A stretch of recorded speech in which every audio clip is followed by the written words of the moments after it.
Aquí la mayoría de hogares apenas alcanza a una sola comida diaria y lo que es peor, no alcanza a pagar servicios públicos, mucho menos a estudiar. Y evidentemente la afectación de la pandemia ha hecho, digamos, fuertes estragos en los sectores más vulnerables, en los sectores más populares y también en las clases medias, ¿no? En Barranquilla el 61.8% de la población no solamente no tiene acceso a las 3 comidas, eso ya lo sabíamos, sino que tampoco a ropa y zapatos. Lo primero que tenemos que hacer es organizar nuestros pensamientos, que nuestros pensamientos evalúealos. La angustia, la depresión, el estrés son enfermedades de nuestra mente que también podrían ser de nuestro cuerpo si no podemos controlarlas. La verdad, vimos a un Jubergen muy activo, pero los jueces vieron algo totalmente diferente. En deportes seguimos hablando del robo del siglo porque es casi increíble.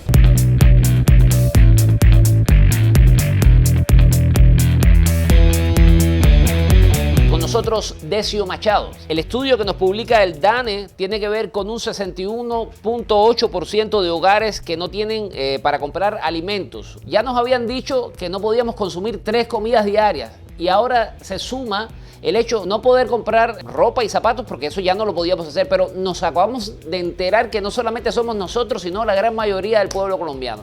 ¿Qué opinión tiene sobre esto? Bueno, yo creo que está claro que, digamos, vivimos en el continente más desigual del planeta y en el caso, y evidentemente la afectación de la pandemia ha hecho, digamos, fuertes estragos en los sectores más vulnerables, en los sectores más populares y también en las clases medias, ¿no? En este sentido, es decir, la reacción, digamos, de cualquier gobierno decente, es decir, que se preste, son políticas, digamos, públicas enfocadas a paliar digamos, los impactos socioeconómicos que genera, digamos, la pandemia y que genera la inequidad estructural existente en América Latina y en el caso de Colombia especialmente. Y creo que a lo que hemos asistido en Colombia es, digamos, o por parte del gobierno de Duque, es a una falta de responsabilidad en este sentido. Es decir, que de alguna forma lo que nos hemos encontrado son lógicas de reformas fiscales o intentos de reformas fiscales, proyectos de reforma económica, flexibilidad laboral, en fin, quiero decir, una serie de lógicas que al final, es decir, agudizan todavía más, es decir, la crisis derivada de la pandemia, la circunstancia que se vive a nivel global, y en este sentido yo creo que hay, como decía anteriormente, una falta de responsabilidad de un gobierno, una visión, digamos, de beneficiar aún más a las élites, digamos, en contra de lo que es los intereses de las grandes mayorías. En mi concepto, el DANE se quedó corto. Yo no creo que es el 61, es como el 80%. Y incrementado que tenemos un gobierno que le interesa más el vandalismo más que la corrupción. No, o sea, no hay para vestirse. Un sueldo mínimo, independientemente para una persona que tiene 3, 4 niños, no puede vestirlo, no puede darle las comodidades necesarias, al menos que viva quizás un estrato 1 y dependa de ayudas del gobierno. Pero como ahorita esas ayudas independientemente no están al 100% para toda la población, entonces esto conlleva esto. Yo vengo de tener a mi hermano hospitalizado en la clínica San Diego, entonces nos toca dejar de comer para comprar las medicinas y los productos, los insumos que le piden, y realmente no alcanza para nada. O es dejar de hacer una cosa o es dejar de hacer la otra, pero hoy en día no alcanza. Generalmente hay muchos gastos y con ese salario, con ese sueldo no alcanza.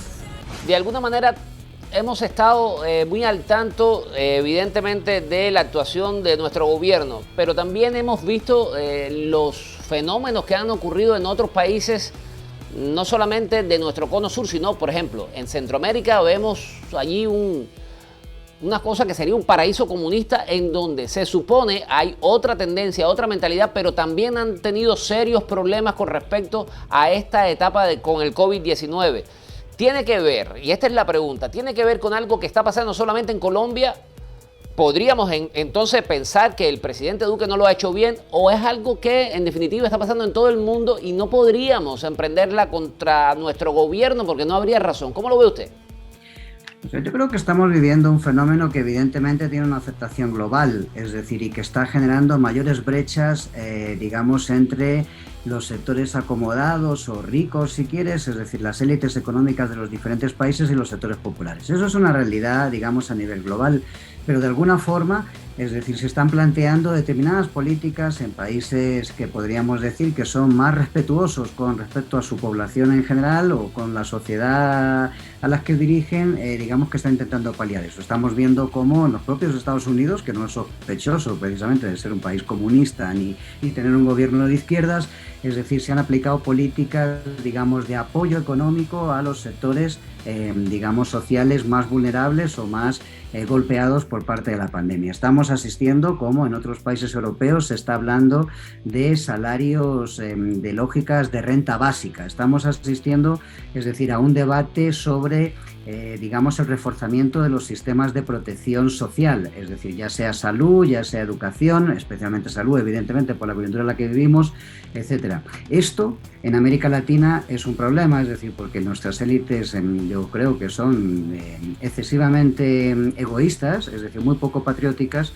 y que de alguna forma hay gobiernos, es decir, que están en esa misma dinámica. Y me parece que en el caso de Colombia eso es un elemento referencial, es decir, el gobierno de Iván Duque es un gobierno que beneficia a las élites por encima, digamos, de los intereses de la sociedad en general o de las grandes mayorías de la sociedad. Y esto es lo que se refleja, digamos, en las movilizaciones y en los niveles de rechazo que se han visto, digamos, desde hace un tiempo para acá en las calles colombianas, expresado fundamentalmente por los jóvenes, porque Colombia tiene más de 3 millones de jóvenes que ni estudian ni trabajan, es decir, que están en una situación, digamos, de exclusión social y de alguna forma esto es una realidad, digamos, increchento y por lo tanto no hay capacidad de respuesta del gobierno porque de alguna manera, es decir, las lógicas de las políticas públicas, es decir, están enfocadas, digamos, en otra dirección, que significa de alguna forma afianzar grupos de capital, sectores de élite y de alguna forma los sectores más acomodados, es decir, de la sociedad colombiana, y esto está generando una brecha cada vez mayor digamos, entre ricos y pobres, que es la que se expresa de alguna forma en esa encuesta del DANE, es decir, que refleja estos indicadores tan preocupantes, digamos. Si eso lo publicó el DANE, pues yo pienso que estamos atravesando una situación económica bastante difícil y realmente nosotros eso lo podemos apreciar en el comercio. El comercio de Barranquilla no se mueve de la misma manera que se estaba moviendo antes. Tú vas al centro y encuentras esos lugares solos, o sea, en la acogida y el auge que tenía antes no hay. Entonces, si no hay ese movimiento, no hay dinero. Vemos que los almacenes de cadena, la libre de carne que está en 7.000 pesos, vale 16.000 pesos. ¿Cómo va a ser una persona para alimentarse que tenga 2 o 3 hijos? Una buena y mala noticia es que según los últimos experimentos bioquímicos, el ser humano posee en todos sus órganos células cerebrales. ¿Qué significa esto? Que cuando usted tiene alguna sensación, ya sea depresión, estrés, preocupación, no solamente se va a reflejar en su cerebro, sino que pudiera tener algún tipo de influencia, no solamente en el corazón, tan asociado a los sentimientos, sino también pudiera ser, por ejemplo, en el estómago. Muchos saben que se siente en el estómago cuando uno está preocupado, pero también podría ser en el hígado, en el páncreas y en el resto de los órganos, hasta en la piel. Hoy en día andamos por el mundo siempre tensionados con las situaciones en las que estamos sumergidos, pero esto, si no lo sabemos controlar, se puede convertir en enfermedad. Por eso tendremos hoy una especialista en psicología que nos va a comentar cómo vivir una vida más acorde a nuestro entorno. ¿De qué se trata la vacuna para la pandemia emocional?